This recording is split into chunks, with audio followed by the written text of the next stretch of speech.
अस्सलाम वालेकुम students, welcome to my channel. आज हम जीएससी 101 का एक और बहुत इंपॉर्टेंट लेक्चर स्टार्ट करने लगे हैं, जो कि है रेस्पिरेटरी सिस्टम। हर लिविंग ऑर्गेनिज्म को जिंदा रहने के लिए एनर्जी की जरूरत होती है, चाहे इंसान हो, जानवर हो या पौधे हों। हर लिविंग ऑर्गेनिज्म अपनी बॉडी के तमाम फंक्शंस जैसे मूवमेंट, ग्रोथ, रिप्रोडक्शन, रिपेयर और मेटाबॉलिज्म के लिए एनर्जी यूज करता है। ये एनर्जी हमें फूड से, ग़िज़ा से मिलती है, लेकिन ग़िज़ा अपनी ओरिजिनल फॉर्म में बॉडी के किसी काम का नहीं होता। इस फूड से एनर्जी हासिल करने के लिए बॉडी में एक प्रोसेस होता है जिसे रेस्पिरेशन कहते हैं। इस लेक्चर में हम रेस्पिरेशन का कॉन्सेप्ट, उसके टाइप्स, प्लांट्स और एनिमल्स में रेस्पिरेशन, रेस्पिरेटरी सरफेसेस और मुख्तलिफ ऑर्गेनिज्म के रेस्पिरेटरी सिस्टम को इन डिटेल समझेंगे। तो चलिए स्टार्ट करते हैं। जैसे मैंने पहले बात की कि हर लिविंग ऑर्गेनिज्म को अपनी लाइफ एक्टिविटीज परफॉर्म करने के लिए एनर्जी की जरूरत होती है। प्लांट्स जो है वो फोटोसिंथेसिस के जरिए फूड प्रिपेयर करते हैं, जबकि एनिमल्स प्लांट्स या दूसरे एनिमल्स को खाकर अपनी ग़िज़ा हासिल करते हैं। लेकिन सिर्फ फूड खा लेना या बना लेना काफी नहीं होता। इस फूड के अंदर जो केमिकल एनर्जी स्टोर्ड होती है, उसे बॉडी को यूज करने के लिए रिलीज करना पड़ता है। ये एनर्जी कॉम्प्लेक्स मेटाबॉलिक प्रोसेसेस के जरिए रिलीज होती है और इसी प्रोसेस को रेस्पिरेशन कहा जाता है। इसलिए रेस्पिरेशन का असल मकसद सिर्फ सांस लेना नहीं, बल्कि बॉडी के लिए यूजेबल एनर्जी प्रोड्यूस करना है। रेस्पिरेशन उन तमाम बायोलॉजिकल प्रोसेसेस का नाम है जिनमें गैसेस का एक्सचेंज होता है और फूड से एनर्जी प्रोड्यूस की जाती है। ये बॉडी की सबसे इंपॉर्टेंट मेटाबॉलिक एक्टिविटीज में से एक है। रेस्पिरेशन की दो मेजर टाइप्स होती हैं, ऑर्गेनिज्मिक रेस्पिरेशन और सेलुलर रेस्पिरेशन। दोनों का पर्पस रिलेटेड है, लेकिन दोनों का प्रोसेस जो है वो मुख्तलिफ होता है। ऑर्गेनिज्मिक रेस्पिरेशन को आम जिंदगी में ब्रीथिंग या वेंटिलेशन भी कहते हैं। इस प्रोसेस में दो एक्टिविटीज होती हैं, इनहेलेशन और एक्सहेलेशन। इनहेलेशन के दौरान हम ऑक्सीजन वाली हवा अंदर लेते हैं, एक्सहेलेशन के दौरान कार्बन डाइऑक्साइड वाली हवा जो है वो बॉडी से बाहर निकलती है। इंसान में ये प्रोसेस लंग्स और एयर पैसेजवेज के जरिए होता है। इस टाइप की रेस्पिरेशन का मेन पर्पस बॉडी और एनवायरनमेंट के दरमियान गैसेस का एक्सचेंज करना होता है। दूसरी टाइप है सेल्यूलर रेस्पिरेशन। ये जो है ये असल में सेल्स के अंदर होने वाली मेटाबॉलिक रिएक्शन का नाम है। ये प्रोसेस माइटोकॉन्ड्रिया में होता है, जहां ऑक्सीजन की मदद से ग्लूकोज को ब्रेक डाउन किया जाता है और एनर्जी प्रोड्यूस होती है। ये एनर्जी एटीपी की फॉर्म में स्टोर होती है। एटीपी को बॉडी का एनर्जी करेंसी भी कहा जाता है, क्योंकि बॉडी की तमाम एक्टिविटीज इसी एनर्जी को यूज करती हैं। इसलिए ब्रीथिंग ऑक्सीजन प्रोवाइड करती है, जबकि सेल्यूलर रेस्पिरेशन उस ऑक्सीजन को यूज करके एनर्जी बनाती है। ठीक है। सेलुलर रेस्पिरेशन जो है ये भी मजीद दो टाइप्स की होती है। एक है एरोबिक रेस्पिरेशन और दूसरी है anaerobic respiration. Aerobic respiration oxygen की प्रेजेंस में होती है। इस प्रोसेस में ग्लूकोज जो है वो कंप्लीटली ब्रेक डाउन होता है और बहुत ज्यादा एनर्जी प्रोड्यूस होती है। इसका बेस्ट जो एग्जांपल है वो माइटोकॉन्ड्रिया के अंदर होने वाली इलेक्ट्रॉन ट्रांसपोर्ट चेन है। ह्यूमन बॉडी के ज्यादातर सेल्स जो हैं वो एरोबिक रेस्पिरेशन ही परफॉर्म करते हैं। ठीक है। एनारोबिक रेस्पिरेशन ऑक्सीजन के बगैर होती है। इस प्रोसेस में ऑक्सीजन की जगह दूसरे केमिकल्स यूज होते हैं और एनर्जी प्रोड्यूस होती है। लेकिन इस प्रोसेस में एरोबिक रेस्पिरेशन के मुकाबले में बहुत ही कम एनर्जी बनती है। इसकी कॉमन एग्जांपल जो है वो बैक्टीरिया में होने वाली फर्मेंटेशन है। इंसान के मसल्स भी इंटेंस एक्सरसाइज के दौरान टेम्परेरीली एनारोबिक रेस्पिरेशन करते हैं जब ऑक्सीजन कम अवेलेबल होती है। ठीक है। कंपैरिजन जो है ना between cellular and organismic respiration, ये भी एक इम्पोर्टेंट है। ये भी अक्सर लॉन्ग, शॉर्ट या एमसीक्यूज के पर्पज से आपको इम्पोर्टेंट हो सकता है। इस पे बात करते हैं तो देखिए, सेलुलर रेस्पिरेशन सेल्स के अंदर होने वाली केमिकल रिएक्शन का प्रोसेस है, जहां फूड से एटीपी एनर्जी प्रोड्यूस होती है। जबकि ऑर्गेनिज्मिक रेस्पिरेशन जो है वो ब्रीथिंग का प्रोसेस है, जहां ऑक्सीजन जो है वो बॉडी के अंदर आती है और कार्बन डाइऑक्साइड जो है वो बॉडी से बाहर निकलती है। सेलुलर रेस्पिरेशन माइटोकॉन्ड्रिया में होती है, जबकि ऑर्गेनिज्मिक रेस्पिरेशन जो है ये लंग्स और रेस्पिरेटरी ऑर्गन्स के जरिए परफॉर्म होती है। दोनों प्रोसेसेस एक दूसरे से कनेक्टेड हैं, लेकिन लेकिन ये दोनों प्रोसेस सेम नहीं है। ठीक है, respiration in air and water की बात करें तो रेस्पिरेशन हवा में पानी के मुकाबले में बहुत आसान होती है। इसकी दो इंपॉर्टेंट रीजन है। पहली रीजन ये है कि एयर जो है वो हल्की होती है जबकि वाटर डेंस होता है। दूसरी वजह ये है कि एयर में ऑक्सीजन की क्वांटिटी पानी के मुकाबले में बहुत ज्यादा होती है। इसीलिए टेरेस्ट्रियल एनिमल्स को रेस्पिरेशन रिलेटिवली आसान होती है जबकि एक्वेटिक एनिमल्स को पानी में डिसॉल्व ऑक्सीजन हासिल करने के लिए ज्यादा मेहनत करनी पड़ती है। ठीक है, प्लांट्स भी रेस्पिरेशन करते हैं क्योंकि उनके सेल्स को भी एनर्जी की जरूरत होती है। प्लांट्स में गैसेस का एक्सचेंज स्ट्रोमेटा के जरिए होता है। स्ट्रोमेटा लीव्स के सरफेस पर छोटे ओपनिंग पोर्स होते हैं जो गार्ड सेल्स कंट्रोल करती हैं। ये स्ट्रोमेटा रेस्पिरेशन के अलावा ट्रांसपायरेशन में भी हेल्प करते हैं जहां वाटर वेपर्स एटमॉस्फेयर में रिलीज होते हैं।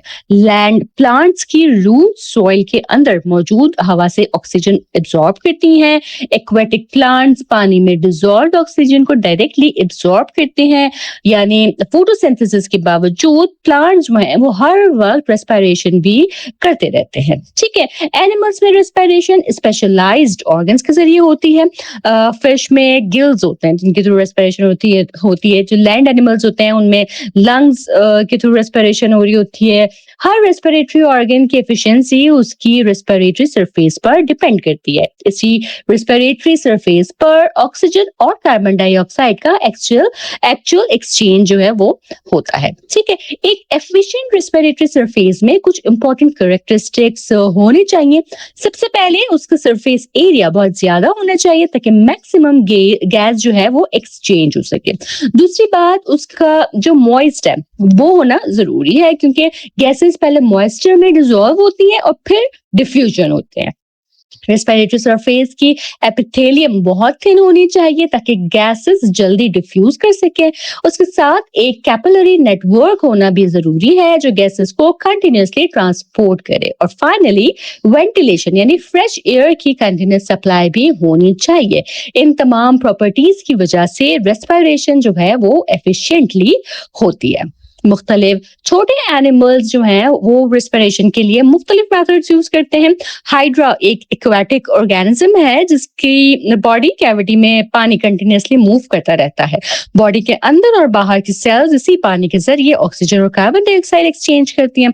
अर्थवॉर्म में बॉडी वॉल के बिल्कुल नीचे कैपिलरीज का नेटवर्क होता है। अर्थवॉर्म की मॉइस्ट स्किन ही रेस्पिरेटरी सरफेस होती है और इसी के जरिए गैसेस का एक्सचेंज होता है। इसलिए अर्थवॉर्म्स हमेशा मॉइस्ट एनवायरनमेंट में रहते हैं। ठीक है, इंसेक्ट्स जैसे कॉकरोच, इनमें एक बहुत यूनिक रेस्पिरेटरी सिस्टम होता है जिसे ट्रैशियल सिस्टम कहते हैं। ये सिस्टम बॉडी वॉल की ट्यूब्स पर मुश्तमिल होता है। इन ट्यूब्स को ट्रैशिया, ट्रैशियोल्स और एयर सैक्स कहा जाता है। बॉडी के बाहर इनकी ओपनिंग्स को स्पाइरकल्स कहते हैं और हवा जो है वो स्पाइरकल्स के जरिए बॉडी के अंदर एंटर करती है और सीधा टिश्यूज तक पहुंचती है। इस सिस्टम में ऑक्सीजन ब्लड के थ्रू ट्रांसपोर्ट नहीं होता बल्कि डायरेक्ट टिश्यूज तक पहुंचता है। इसी वजह से ट्रैशियल सिस्टम बहुत एफिशिएंट माना जाता है। फिश की बात करें तो फिश एक्वेटिक एनिमल है और रेस्पिरेशन के लिए गिल्स यूज करती है। वाटर माउथ के थ्रू अंदर एंटर करता है और गिल्स के ऊपर से गुजरता है। यही ऑक्सीजन ब्लड में डिफ्यूज होती है और कार्बन डाइऑक्साइड पानी में रिलीज हो जाता है। फिश का जो हार्ट है सिंगल सर्किट हार्ट होता है क्योंकि ब्लड एक ही दफा हार्ट से पास होता है। रेस्पिरेशन इन फ्रॉग की बात करें तो फ्रॉग को एक्वेटिक और टेरेस्ट्रियल लाइफ के दरमियान ट्रांजिशन एनिमल कहा जाता है। लाइफ के मुख्तलिफ स्टेजेस में इसका रेस्पिरेटरी सिस्टम चेंज होता रहता है। जब फ्रॉग टैडपोल बेबी होता है यानी कि तो वो गिल्स के जरिए रेस्पिरेशन करता है। एडल्ट फ्रॉग लंग्स के साथ साथ अपने मॉइस्ट स्किन के जरिए भी रेस्पिरेशन करता है। स्किन के नीचे ब्लड कैपिलरीज का डेंस नेटवर्क होता है जो गैस एक्सचेंज को पॉसिबल बनाता है। रेस्पिरेशन इन बर्ड्स की बात करें तो बर्ड्स का रेस्पिरेटरी सिस्टम वर्टिब्रेट्स में सबसे एफिशिएंट सिस्टम में से एक माना जाता है। बर्ड्स लंग्स के जरिए रेस्पिरेशन करते हैं। इसके अलावा उनके बॉडी और बोन्स में एयर सैक्स भी मौजूद होते हैं। ये एयर सैक्स हवा को स्टोर करते हैं और लंग्स को कंटिन्यूअसली फ्रेश एयर प्रोवाइड करते हैं। इसी वजह से बर्ड्स को फ्लाइट के दौरान, उड़ने के दौरान भी कंटिन्यूअसली ऑक्सीजन मिलती रहती है और उनकी रेस्पिरेशन बहुत एफिशिएंट होती है। ठीक है, इसके बाद हम बात करते हैं रेस्पिरेटरी ऑर्गन्स की। मुख्तलिफ एनवायरमेंट में रहने वाले एनिमल्स के रेस्पिरेटरी ऑर्गन्स भी मुख्तलिफ होते हैं। लैंड एनिमल्स में गैस एक्सचेंज का मेन ऑर्गन लंग्स होते हैं, जबकि एक्वेटिक एनिमल्स में डिसॉल्व्ड ऑक्सीजन हासिल करने के लिए गिल्स यूज किए जाते हैं। रेस्पिरेटरी ऑर्गन का बेसिक पर्पस एक ही होता है, यानी ऑक्सीजन को बॉडी में एंटर करवाना और कार्बन डाइऑक्साइड को बॉडी से बाहर निकालना। एफिशिएंट रेस्पिरेशन के लिए इन ऑर्गन्स की स्ट्रक्चर जो है वो बहुत स्पेशली डिजाइन होती है ताकि गैस एक्सचेंज मैक्सिमम हो सके। अब हम इसके बाद ह्यूमन रेस्पिरेटरी सिस्टम को डिटेल में समझते हैं। ह्यूमन रेस्पिरेटरी सिस्टम लंग्स और उनसे कनेक्टेड एयर पैसेजवेज पर मुश्तमिल होता है। एयर बॉडी में एक प्रॉपर पाथवे फॉलो करती है। सबसे पहले हवा जो है वो नॉस्ट्रिल से बॉडी में एंटर करती है, उसके बाद ये nasal cavity, pharynx, larynx, trachea, bronchi, bronchioles से गुजरती है और आखिर में एल्वियोली तक पहुंचती है। इस एल्वियोली में एक्चुअल गैस एक्सचेंज होती है। ह्यूमन रेस्पिरेटरी सिस्टम के दो मेजर पार्ट्स हैं। पहला है एयर पैसेजवेज और दूसरा है लंग्स। एयर पैसेजवेज वो कंप्लीट रूट है जहां से हवा लंग्स तक ट्रैवल करती है। इस पाथवे में शामिल होती हैं नॉस्ट्रिल्स और nasal cavity, pharynx, larynx, trachea, bronchi, bronchioles. हर पार्ट का अपना स्पेसिफिक फंक्शन है जो रेस्पिरेशन को एफिशिएंट बनाता है। रेस्पिरेशन का सफर जो है वो नाक से शुरू होता है। नोज और नेजल कैविटी के अंदर सिलिएटेड एपिथेलियम होती है और उसकी सरफेस म्यूकस से कवर्ड होती है। जब हवा बॉडी में एंटर करती है तो म्यूकस डस्ट, बैक्टीरिया और दूसरे हार्मफुल पार्टिकल्स को ट्रैप कर लेता है। सीलिया कंटिन्यूअसली मूव करती रहती है और इन पार्टिकल्स को बाहर की तरफ पुश करती है। इस प्रोसेस की वजह से लंग्स तक पहुंचने वाली हवा क्लीन होती है।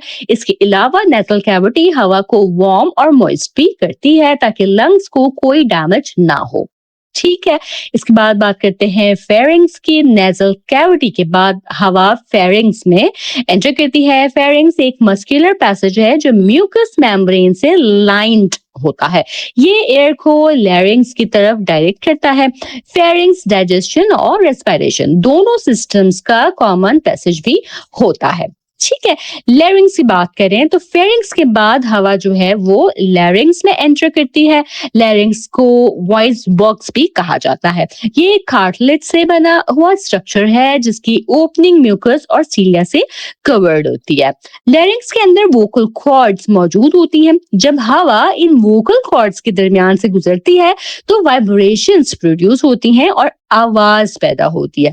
इसी वजह से लैरिंग्स स्पीच और वॉइस प्रोडक्शन में इंपॉर्टेंट रोल प्ले करता है। ठीक है, ट्रेशिया की बात करते हैं तो लैरिंग्स के बाद हवा जो है वो ट्रेशिया में एंटर करती है। ट्रेशिया को विंड पाइप भी कहा जाता है।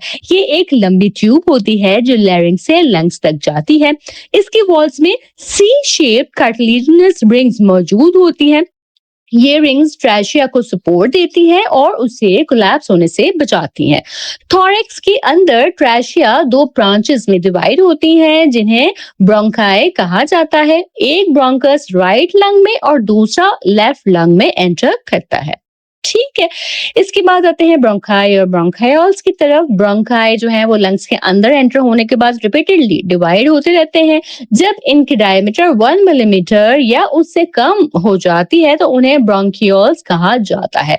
ब्रोंकियोल्स बहुत छोटी ट्यूब्स होती हैं जो लंग्स के अंदर डीपली स्प्रेड होती है। इनका काम हवा को लंग्स के हर हिस्से तक पहुंचाना होता है। ठीक है, इसके बाद आते हैं एल्वियोली की तरफ। Function unit of lungs. Bronchioles आखिर में बहुत छोटी एयर सैक्स बनाती हैं जिन्हें एल्वियोली कहते हैं। एल्वियोली लंग्स की फंक्शनल यूनिट्स होती हैं। हर एल्वियोलस के गिर्द ब्लड कैपिलरीज का बहुत डेंस नेटवर्क होता है। इसी जगह ऑक्सीजन एल्वियोली से ब्लड में डिफ्यूज होती है और कार्बन डाइऑक्साइड ब्लड से एल्वियोली में आ जाती है।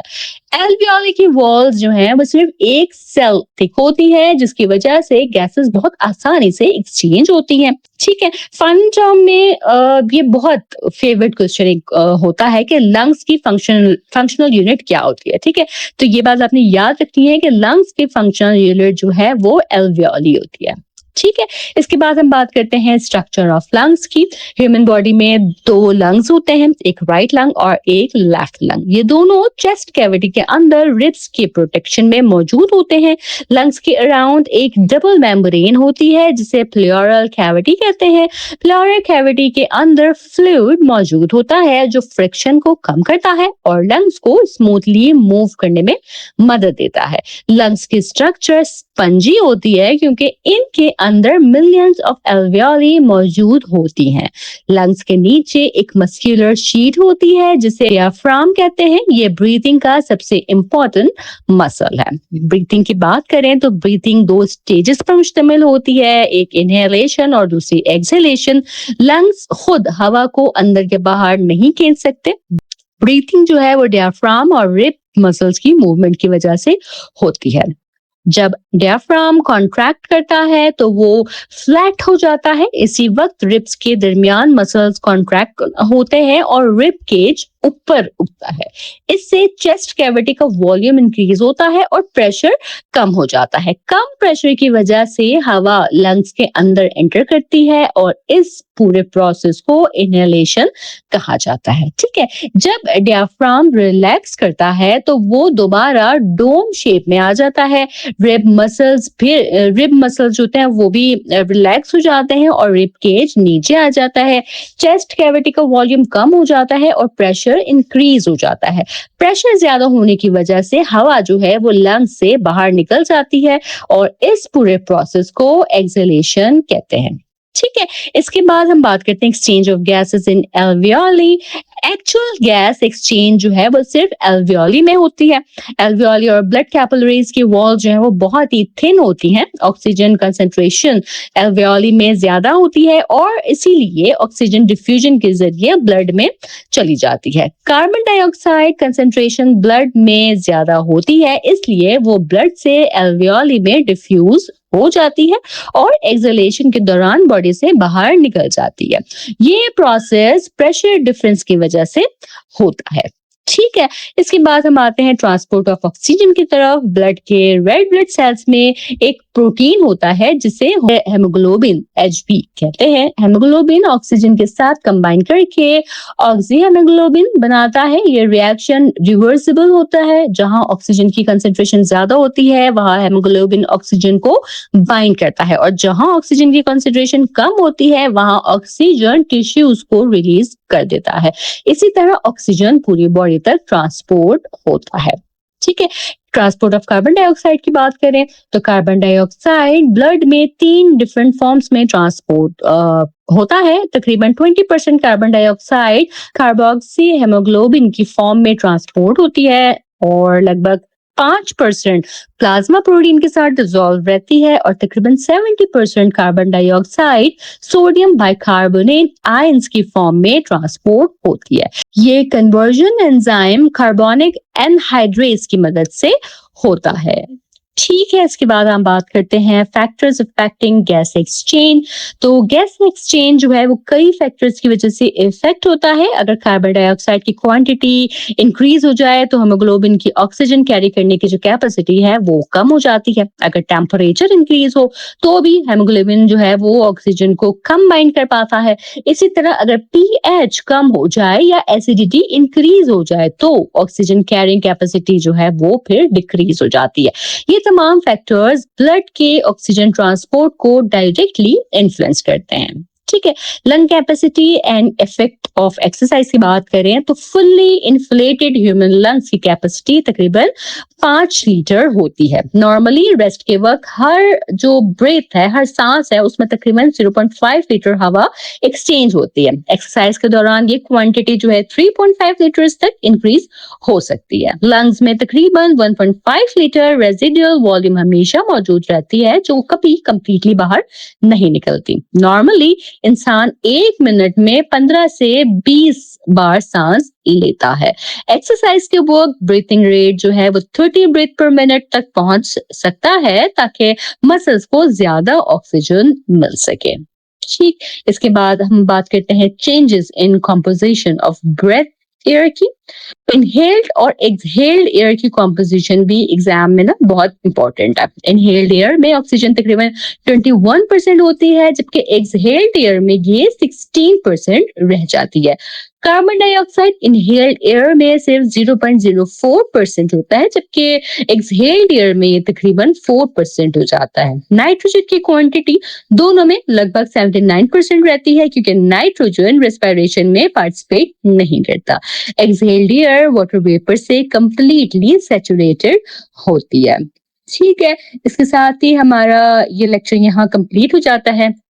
लेक्चर को कंक्लूड करते हैं कि देखिए, आज हमने ना रेस्पिरेटरी सिस्टम को इन डिटेल समझा। हमने रेस्पिरेशन का कॉन्सेप्ट, सेल्यूलर और ऑर्गेनिज्मिक रेस्पिरेशन का डिफरेंस, रेस्पिरेशन इन प्लांट्स और animals, respiratory surfaces, human respiratory system, lungs का स्ट्रक्चर, ब्रीदिंग मैकेनिज्म, एल्वियोली में गैस एक्सचेंज, ऑक्सीजन और कार्बन डाइऑक्साइड के ट्रांसपोर्ट और एक्सरसाइज के इफेक्ट को समझा है। अगर आप इस लेक्चर के तमाम कॉन्सेप्ट्स और डायग्राम्स को अच्छी तरह प्रिपेयर कर लेते हैं तो फाइनल टर्म के हवाले से आप एमसीक्यूज, शॉर्ट क्वेश्चंस और लॉन्ग क्वेश्चंस जो हैं वो बहुत आसानी से अटेम्प्ट कर सकेंगे। ठीक है, इसमें जो लंग्स की डायग्राम है और जो ब्रोंकाई और ब्रोंकियोल्स की डायग्राम है, ये काफी इंपॉर्टेंट है। ठीक है, तो इसकी प्रैक्टिस आप जरूर कीजिएगा।